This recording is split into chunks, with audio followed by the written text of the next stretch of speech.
निगार bulletin की शुरुआत में चले सबसे पहले एक नजर सुर्खियों पर। राष्ट्रपति द्रौपदी मुर्मू ने हरियाणा के अंबाला में राफेल लड़ाकू विमान से भरी उड़ान से पहले राष्ट्रपति को दिया गया गार्ड ऑफ ऑनर।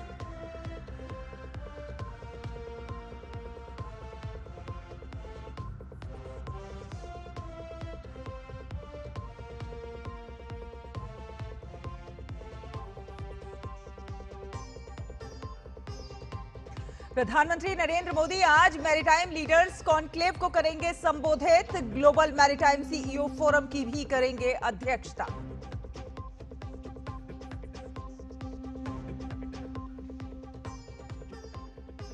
बिहार में चुनाव प्रचार चरम पर। अमित शाह, राजनाथ सिंह, योगी आदित्यनाथ और नीतीश कुमार की ताबड़तोड़ रैलियां। वहीं राहुल गांधी और तेजस्वी यादव भी आज करेंगे संयुक्त जनसभाएं।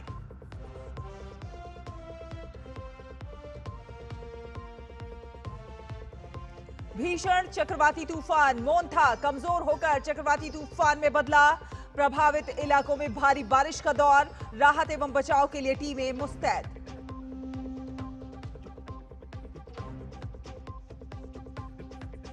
इस्राएल ने हमास पर युद्ध विराम उल्लंघन का आरोप लगाते हुए गाजा पर हवाई हमले किए। 9 लोगों की हुई मौत।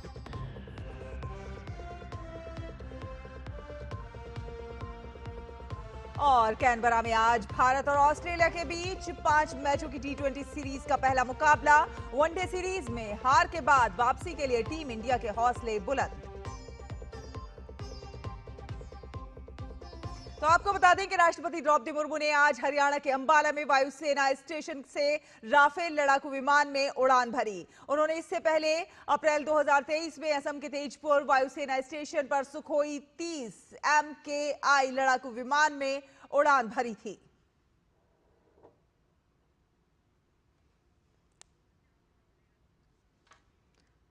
तो राष्ट्रपति द्रौपदी मुर्मू ने हरियाणा के अंबाला में राफेल लड़ाकू विमान से उड़ान भरी। ये तस्वीरें उस समय की हैं जब अंबाला एयरफोर्स स्टेशन से राष्ट्रपति द्रौपदी मुर्मू ने उड़ान भरी। उड़ान भरने से पहले अंबाला एयरफोर्स स्टेशन पर राष्ट्रपति द्रौपदी मुर्मू को गार्ड ऑफ ऑनर दिया गया।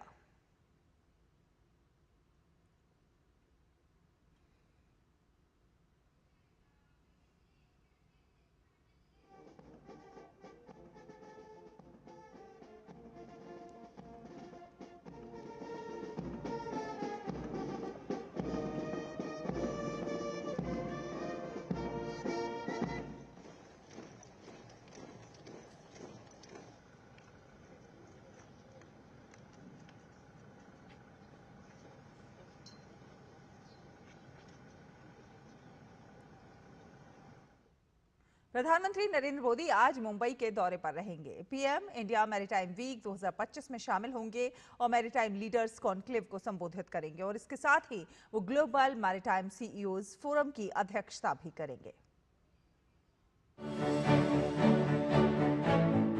मुंबई में इंडिया मैरीटाइम वीक 2025 का आयोजन किया जा रहा है। प्रधानमंत्री नरेंद्र मोदी इसमें शामिल होंगे। कार्यक्रम नेस्को एग्जीबिशन सेंटर में आयोजित होगा। इंडिया मैरीटाइम वीक 2025 वैश्विक समुद्री पारिस्थितिक तंत्र के भविष्य पर विचार विमर्श करने के लिए सभी हितधारकों को एक साथ लाता है। 27 से 31 अक्टूबर तक चलने वाले इंडिया मैरीटाइम वीक 2025 का विषय महासागरों का एकीकरण, एक समुद्री दृष्टिकोण है। पीएम मैरीटाइम लीडर्स कॉन्क्लेव को संबोधित करेंगे, साथ ही ग्लोबल मैरीटाइम सीईओ फोरम की अध्यक्षता करेंगे। इस कार्यक्रम में प्रधानमंत्री नरेंद्र मोदी की भागीदारी भारत की समुद्री अमृतकाल विजन 2047 के प्रति प्रतिबद्धता को दर्शाती है, जिसका उद्देश्य भारत को दुनिया के अग्रणी समुद्री शक्तियों में शामिल करना है। इस कार्यक्रम में 85 से अधिक देशों की भागीदारी, 1 लाख से अधिक प्रतिनिधि और 350 से अधिक अंतर्राष्ट्रीय वक्ता शामिल होंगे। इंडिया मैरीटाइम वीक नीति, व्यापार, तकनीक और लोगों को एक साथ एक मंच पर लाती है ताकि समुद्री अर्थव्यवस्था का भविष्य तय किया जा सके। प्रधानमंत्री नरेंद्र मोदी की उपस्थिति उनके समुद्री क्षेत्र के विकास और मैरीटाइम अमृतकाल विजन 2047 की प्रतिबद्धता को दर्शाती है। कैमरा पर्सन कपिल मस्की के साथ श्यामा मिश्रा, डीडी न्यूज, मुंबई। और छठ महापर्व की समाप्ति के बाद अब बिहार में चुनाव को लेकर सरगर्मियां तेज हो चुकी हैं। भाजपा ने भी चुनाव प्रचार तेज कर दिया है और इसी कड़ी में वरिष्ठ भाजपा नेता और केंद्रीय गृह मंत्री अमित शाह आज बिहार में 3 चुनावी जनसभाओं को संबोधित करेंगे। पहली चुनावी जनसभा दरभंगा में होनी है, जहां अलीनगर विधानसभा क्षेत्र से भाजपा के उम्मीदवार मैथिली ठाकुर चुनाव मैदान में हैं।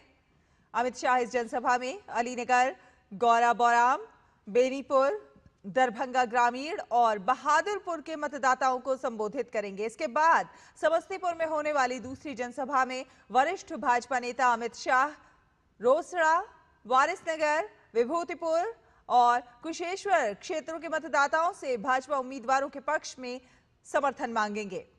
और भाजपा नेता अमित शाह की तीसरी चुनावी रैली बेगूसराय जिले के बछवाड़ा और तेघरा विधानसभा क्षेत्र के लिए होगी।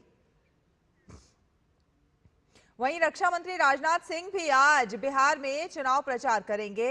राजनाथ सिंह दरभंगा के हायाघाट, बाढ़ और छपरा में चुनावी सभा को संबोधित करेंगे।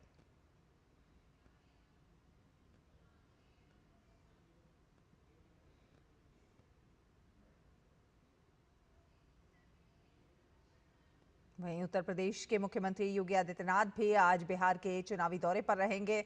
मुख्यमंत्री योगी आदित्यनाथ यहां सिवान, भोजपुर और बक्सर में एनडीए के समर्थन में 3 जनसभाओं को संबोधित करेंगे, जिसमें सबसे ज्यादा चर्चा सिवान की रघुनाथपुरा सीट की हो रही है। इस सीट पर एनडीए की ओर से जेडीयू के विकास कुमार सिंह उर्फ जीशू सिंह को उम्मीदवार बनाया गया है, तो वहीं आरजेडी ने सिवान की रघुनाथपुरा सीट से शहाबुद्दीन के बेटे ओसामा शहाब को उम्मीदवार बनाया है, जिसके खिलाफ योगी आदित्यनाथ प्रचार करने वाले हैं। बिहार विधानसभा चुनाव प्रचार में आज लोकसभा के नेता प्रतिपक्ष राहुल गांधी की एंट्री होने वाली है। राहुल गांधी बिहार में 2 जगह पर मुजफ्फरपुर और दरभंगा में महागठबंधन के प्रत्याशियों को उनके समर्थन में जनसभा को संबोधित करेंगे। इस दौरान राहुल गांधी के साथ आरजेडी नेता और बिहार विधानसभा में नेता प्रतिपक्ष तेजस्वी यादव भी मंच साझा करेंगे। राजद नेता और महागठबंधन के मुख्यमंत्री उम्मीदवार तेजस्वी यादव ने बिहार में ओल्ड पेंशन स्कीम को लागू करने का वादा किया है। उन्होंने कहा है कि महागठबंधन अपनी घोषणाओं को मिलकर पूरा करेगा। कल हम लोगों ने जो घोषणा की है, ये प्रण हम लोगों का है, इसको हम लोग जो है मिलकर के जो है पूरा करेंगे। और साथ ही साथ जो है इसमें बड़ी घोषणाएं जो है हम लोगों ने की। 17 महीने 18 महीने में जितना काम हुआ वो गिरिराज सिंह आज तक अपने जीवन में नहीं किए हैं। वो अपना बताए हैं, उनका तो घोषणा ही पत्र नहीं आया। पहले उनसे तो पूछो कि घोषणा पत्र कब आएगा उनका। बिहार में चुनाव प्रचार के बीच राजनीतिक दलों की घोषणाओं का सिलसिला जारी है। जनशक्ति जनता दल प्रमुख तेज प्रताप यादव ने कहा है कि अगर जनशक्ति जनता दल की सरकार बनेगी तो वो पलायन रोकेंगे और बिहार को बेरोजगारी मुक्त बनाएंगे। पलायन को रोकने के लिए हमारी जनशक्ति जनता दल की सरकार बनेगी तो पलायन रोकेंगे, बेरोजगारी मुक्त बनाएंगे बिहार। लहर कैसा है जेजेडी का? लहर कैसा है? जेजेडी का हम जहाँ जाएंगे वही लहर। असम के श्रीभूमि में एक कांग्रेस अधिवेशन में बांग्लादेश का राष्ट्रगान आमार सोनार बांग्ला गाया गया। असम कांग्रेस के वरिष्ठ नेता विधु भूषण पर बांग्लादेश का राष्ट्रगान गाने का आरोप लगा है और इससे पूरे देश में आरोप प्रत्यारोप की राजनीति भी शुरू हो गई है। बीजेपी नेता शहजाद पूनेवाला ने मुद्दे पर कांग्रेस पर देश बांटने का आरोप लगाते हुए इसे कांग्रेस की मानसिकता बताया। कांग्रेस का हाथ हमेशा अवैध बांग्लादेशी घुसपैठियों के साथ, रोहिंग्याओं के साथ, अब तो कांग्रेस उनके समर्थन में खुल के आई है जब अपने पार्टी कार्यालय और पार्टी प्रोग्राम में असम में बांग्लादेश के नेशनल एंथम को गाने लगती है। सैयदा हमीद हो, सैम पित्रोदा हो, कांग्रेस हो जो खुलकर घुसपैठियों के लिए दरी बिछाती है और चाहती है कि भारी आए, उनके पास वोट अधिकार बन जाए, उनके पास जॉब्स आ जाए भारत के लोगों की। अब वो नेशनल एंथम गा रही है बांग्लादेश का, वो ग्रेटर बांग्लादेश के आइडिया को सपोर्ट भी कर रही है। ये इनकी मानसिकता है। मोदी विरोध करते करते भारत के विरोध में, भारत के खिलाफ जो खड़े हैं उनके विरोध में आ जाती है। इसीलिए जब ऐसे घुसपैठियों को डिलीट, डिपोर्ट और डिस्कार्ड करके उनको जिस प्रकार से डिटेक्ट करके निकालने का काम किया जाता है, तब कांग्रेस पार्टी उनके समर्थन में खड़ी हो जाती है। आंध्र प्रदेश में बने चक्रवाती तूफान मोन्था अब कमजोर हो चुका है और अगले 6 घंटों में इसके और ज्यादा कमजोर होने की संभावना है, जिससे ओडिशा के कई एक हिस्सों में सिर्फ हल्की बारिश होने की उम्मीद है। मौसम विभाग के अनुसार ये तूफान लगभग 15 किलोमीटर प्रति घंटे की रफ्तार से उत्तर पश्चिम दिशा की ओर बढ़ रहा है। मोन्था जैसे जैसे आगे बढ़ेगा और ज्यादा कमजोर होता जाएगा। ओडिशा में इसका प्रभाव बहुत कम दिखेगा। आंध्र प्रदेश के तटीय इलाकों और तेलंगाना से होते हुए उत्तर पश्चिम की ओर बढ़ने के दौरान चक्रवात मोन्था कमजोर होकर दबाव के क्षेत्र में बदल सकता है। मोन्था के प्रभाव में कोरापुट, मलकानगिरी, गंजम, गजपति, सुंदरगढ़, क्योंझर, बालासोर, मयूरभंज, कालाहांडी, नयागढ़, नवरंगपुर और भद्रक जिलों में 55 से 60 मिलीमीटर तक बारिश हो सकती है। साथ साथ कुछ स्थानों पर तेज हवाएं भी चल सकती हैं। वहीं गुंटूर में चक्रवात का असर दिखाई दिया। तेज हवाओं के कारण कई पेड़ गिर पड़े। स्थिति को देखते हुए गुंटूर नगर निगम अधिकारियों और पुलिस कर्मियों ने तुरंत कार्रवाई की और सड़कों से पेड़ हटाकर रास्तों की सफाई की, ताकि यातायात सुचारू रूप से जारी रह सके। वहीं हैदराबाद में भी चक्रवात मोन्था का असर देखने को मिला। तेज हवाओं और बदलते मौसम के कारण तापमान में गिरावट दर्ज की गई है, जिसके बाद संभावनाएं जताई जा रही हैं कि कई जिलों में भारी बारिश हो सकती है।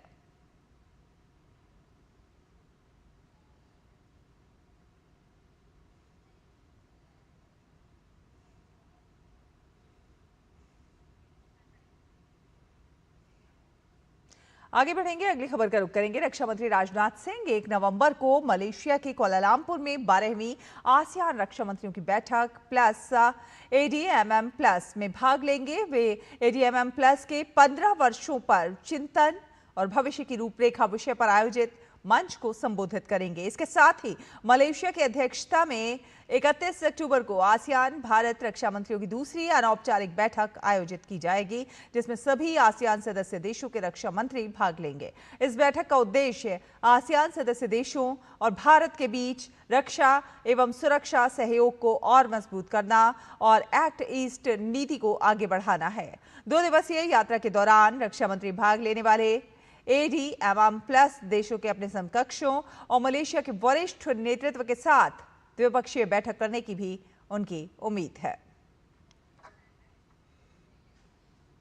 भारतीय वायुसेना 2 नवंबर को सेंको IAF मैराथन 2025 का आयोजन करने जा रही है, जिसमें हाफ मैराथन, 10 किलोमीटर और 5 किलोमीटर की दौड़ शामिल होगी। ये आयोजन फिटनेस, देशभक्ति और राष्ट्रीय गौरव को एक साथ जोड़ने वाला प्रतीक होगा। मुख्य कार्यक्रम का शुभारंभ नई दिल्ली के जवाहरलाल नेहरू स्टेडियम में किया जाएगा और देश भर के 60 वायुसेना स्टेशनों पर एक साथ आयोजित होगा। यह marathon flying officer Nirmaljit Singh सेंखो को समर्पित है, जिन्होंने 1971 के भारत पाकिस्तान युद्ध में असाधारण वीरता का परिचय दिया था और उन्हें भारत के सर्वोच्च वीरता पुरस्कार परमवीर चक्र से सम्मानित किया गया था। SIM 25 भारतीय वायुसेना के मूल्यों, साहस, अनुशासन और एकता का प्रतीक है। इसका उद्देश्य नागरिकों को फिटनेस और मानसिक दृढ़ता की संस्कृति अपनाने के लिए प्रेरित करना है। इस बार की थीम है run with pride, soul with spirit. इसे केवल एक खेल आयोजन के रूप में नहीं, बल्कि वायु योद्धाओं की अदम्य भावना और राष्ट्र के स्वास्थ्य और शक्ति के प्रति प्रतिबद्धता का उत्सव मनाने वाले एक आंदोलन के रूप में देखा जा रहा है।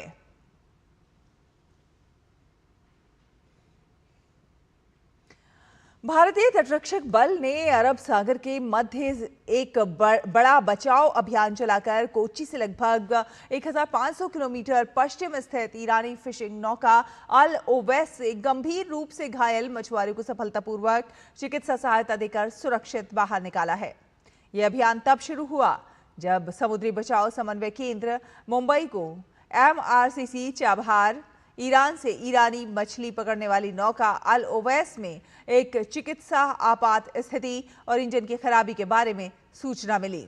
नौका में चालक दल के 5 सदस्य थे। दरअसल ईंधन ट्रांसफर के दौरान विस्फोट से नौका का मास्टर अल्लाह बख्श गंभीर रूप से घायल हो गया था, जिसके बाद तत्काल प्रतिक्रिया देते हुए MRCC मुंबई ने अंतर्राष्ट्रीय सुरक्षा नेटवर्क सक्रिय किया और तटरक्षक पोत सचेत को सहायता के लिए निर्देशित किया। साथ साथ पास से गुजर रहे व्यापारी जहाज MT STI ग्रेस को भी मदद के लिए मोड़ा गया।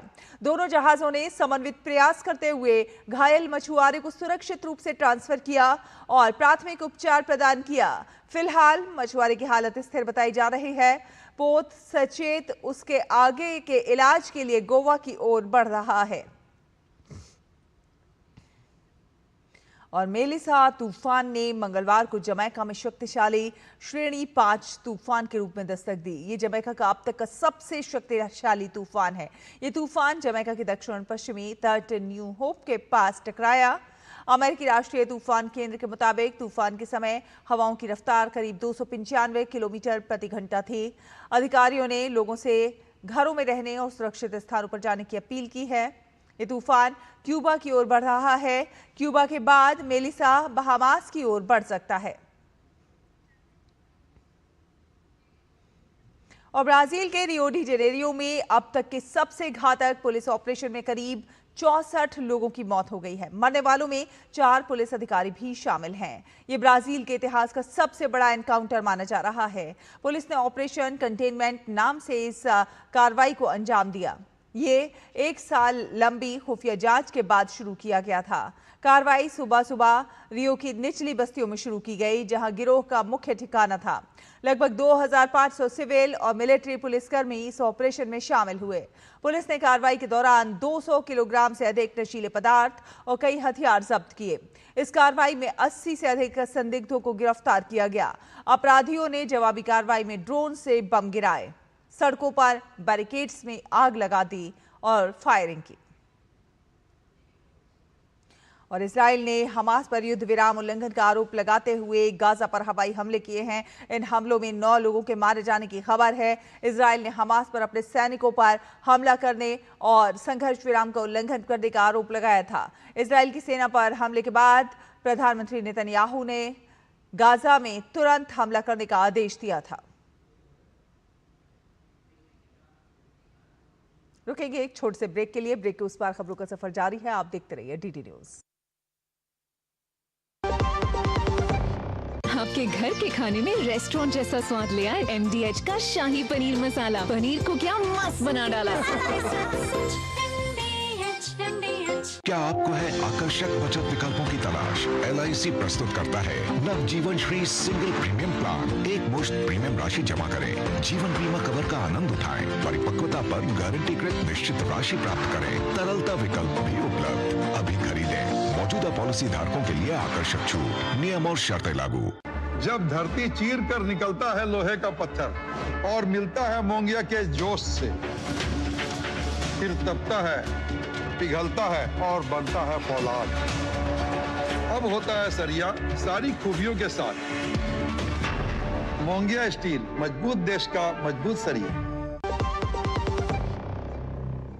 ब्रेक के बाद स्वागत है। रुक करते हैं कुछ खेल की खबरों का। जी हां, ऑस्ट्रेलिया ने भारत के खिलाफ 3 मैच की वनडे सीरीज को भले ही 2-1 से जीता हो, लेकिन अब लड़ाई जो है वो T20 की है। दोनों देशों के बीच 5 मैच की T20 सीरीज का पहला मुकाबला आज कैनबरा में खेला जा रहा है। सूर्य कुमार यादव की अगुवाई में भारतीय टीम के हौसले पूरे तौर पर बुलंद हैं, लेकिन इसके साथ ही कंगारू टीम के खिलाफ भारतीय टीम का T20 रिकॉर्ड भी बेहद दमदार है। तो आइए जानते हैं इन दोनों टीमों के बीच T20 में किसका पलड़ा भारी रहा है। भारत और ऑस्ट्रेलिया के बीच 29 अक्टूबर से 5 मुकाबलों की T20 सीरीज का आगाज होने जा रहा है। दोनों देशों के बीच साल 2007 में अब तक कुल 32 T20 मैच खेले गए हैं, जिसमें भारत का पलड़ा भारी रहा है। भारत ने ऑस्ट्रेलिया के खिलाफ अब तक 20 T20 मैच अपने नाम किए हैं, जबकि ऑस्ट्रेलियाई टीम सिर्फ 11 ही T20 मैच जीत सकी। इसके अलावा एक मैच बेनतीजा रहा। दोनों देश 22 सितंबर 2007 को पहली बार टी20 क्रिकेट में आमने सामने आए थे। डरबन में खेले गए विश्व कप के इस मुकाबले में भारत ने ऑस्ट्रेलिया के खिलाफ 15 रन की जीत दर्ज की थी। इसके बाद 20 अक्टूबर 2007 को भारत ने एक बार फिर इस टीम के खिलाफ टी20 मुकाबला अपने नाम किया। इस बार जीत का अंतर 7 विकेट था। ऑस्ट्रेलियाई टीम ने 1 फरवरी 2008 को टीम इंडिया के खिलाफ पहली बार टी20 मैच अपने नाम किया। इस मुकाबले में भारत को 9 विकेट से शिकस्त झेलनी पड़ी थी। यहां से ऑस्ट्रेलिया ने मई 2010 और फरवरी 2012 में टी20 मुकाबले अपने नाम करते हुए जीत की हैट्रिक लगाई। 3 फरवरी 2012 को मेलबर्न में खेले गए मुकाबले में भारत ने ऑस्ट्रेलिया को 8 विकेट से शिकस्त दी। ऑस्ट्रेलिया ने उसी साल 28 सितंबर को इस हार का बदला 9 विकेट की जीत के साथ लिया। 10 अक्टूबर 2013 से 7 अक्टूबर 2017 तक भारत ने ऑस्ट्रेलिया के खिलाफ खेले गए सभी 7 टी20 मैच अपने नाम किए। आखिरकार 10 अक्टूबर 2017 को ऑस्ट्रेलिया ने 8 विकेट से मैच जीतकर इस हार के क्रम को तोड़ा। नवंबर 2018 में भारत ऑस्ट्रेलिया के बीच 3 टी20 मुकाबलों की सीरीज खेली गई, जो 1-1 से ड्रॉ पर समाप्त हुई। एक मैच बेनतीजा रहा। साल 2019 से 2020 के बीच भारत ऑस्ट्रेलिया ने कुल 5 टी20 मुकाबले खेले, जिसमें ऑस्ट्रेलिया ने 3 मैच अपने नाम किए, जबकि भारत ने 2 मुकाबलों में जीत हासिल की। सितंबर 2022 में भारत ने ऑस्ट्रेलिया के खिलाफ 3 मुकाबलों की घरेलू टी20 सीरीज 2-1 से अपने नाम की। साल 2023 में भारत ऑस्ट्रेलिया के बीच 5 टी20 मैच खेले गए, जिसमें भारत ने 4 मैच जीते।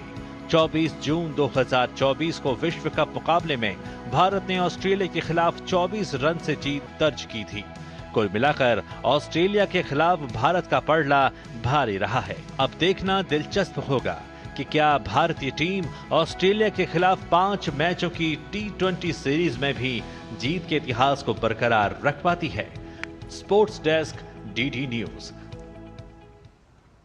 आईसीसी महिला क्रिकेट विश्व कप का पहला सेमीफाइनल मुकाबला आज गुवाहाटी में इंग्लैंड और दक्षिण अफ्रीका के बीच खेला जाएगा।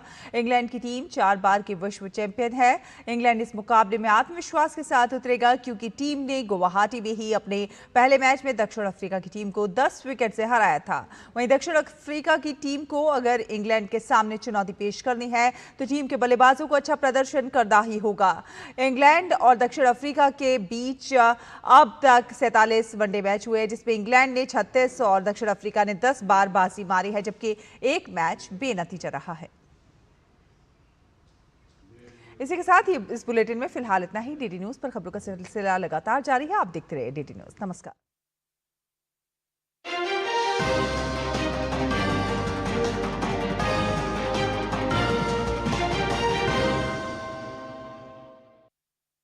शोर शराबे की भीड़ में जब आपको देखनी हो पूरी खबर, तो आपके लिए है डीडी न्यूज का prime time show news night. सियासत का दांव, खेत खलिहान और गांव, सत्ता का गलियारा, दुनिया का हर किनारा, जिम्मेदार आवाज, निष्पक्ष